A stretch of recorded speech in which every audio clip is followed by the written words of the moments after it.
Guys, ito na naman po tayo. Hinaan po natin ako. Magluluto po ako ng manghang na buttered shrimp. Siyempre, alam niyo naman po na yan. Pero so, ito naman yung version ko. I put a lot of butter. Yan. Then, meron po tayo dito siyempre yung bawang, sibuyas, luya, at ang aking bombastic na tinatawag na sili. Lagay po natin ang sibuyas. Dinamihan ko po guys ng ingredients. Kasi pwede namang iulam na to eh. Yung pinaka sibuyas. Ay, namatay. Ulan po kasi ngayon. Di ba maulan? Kaya medyo yan.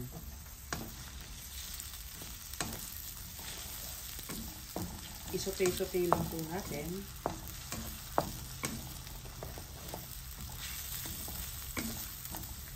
Ang sarap ng amoy. Alam mo yung amoy? Grabe. Wow, yung cameraman ko. Natatawa sa akin. Diba? Ang sarap ng amoy. Ayan.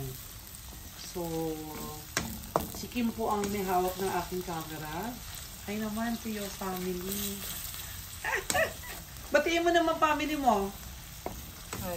Wag na. Nahiya. So, ayan po, nagluluto po tayo. Sinutay ko po yung sibuyas.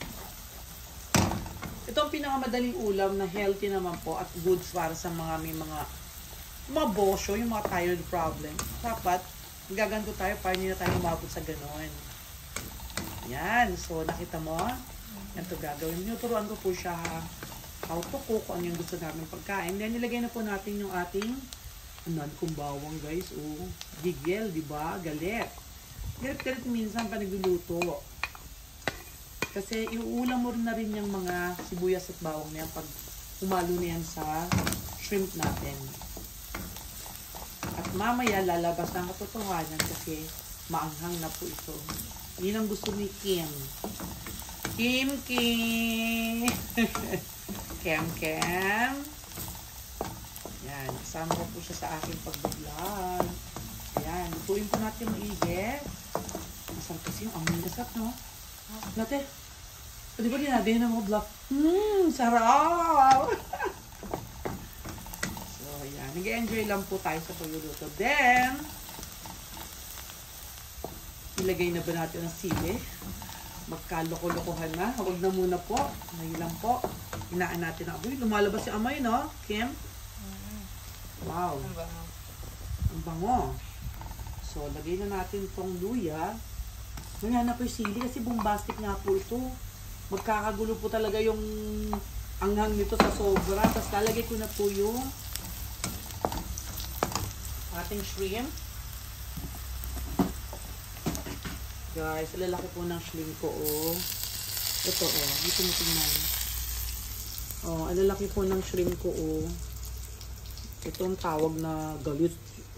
Pwede na nga tawagin subputer. Tama ba? Anyway, ito na po tayo. Patayin ko po muna ang akin pong apoy kasi gusto ko manuot po siya doon. I switch off the ayan po. Ayan. Tapos lagyan ko na po ng salt and pepper.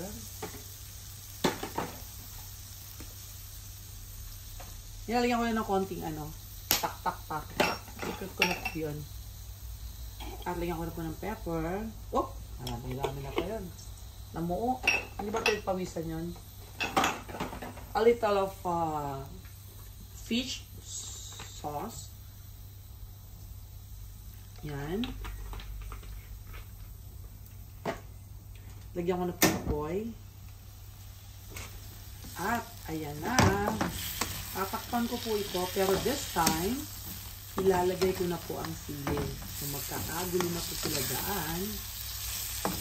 Ayan na po sila. But, pero, may ilalagay pa rin po ako kasi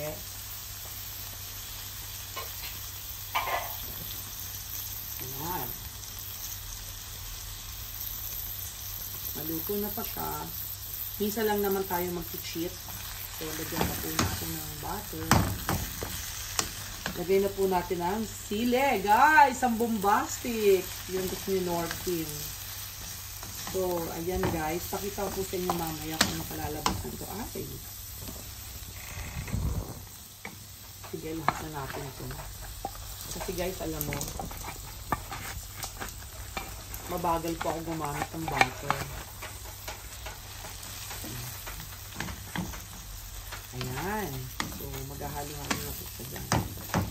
Pak muna natin. Ayan.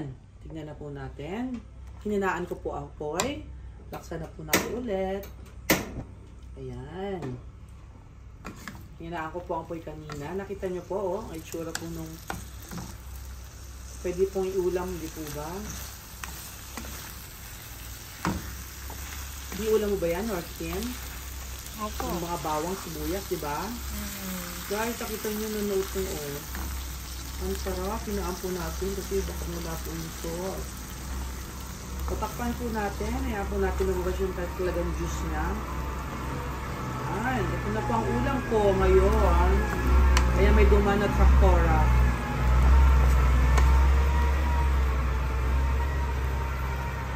Pakita mo na, i-focus mo. Dito natin, focus mo. O, diba guys? Ayun, oh, ayun, oh. Sige po, takpan po muna natin. Close muna natin. So, ito na po ang pinali, guys. Luto na po ang aking buttered shrimp. Nakita nyo naman po, oh.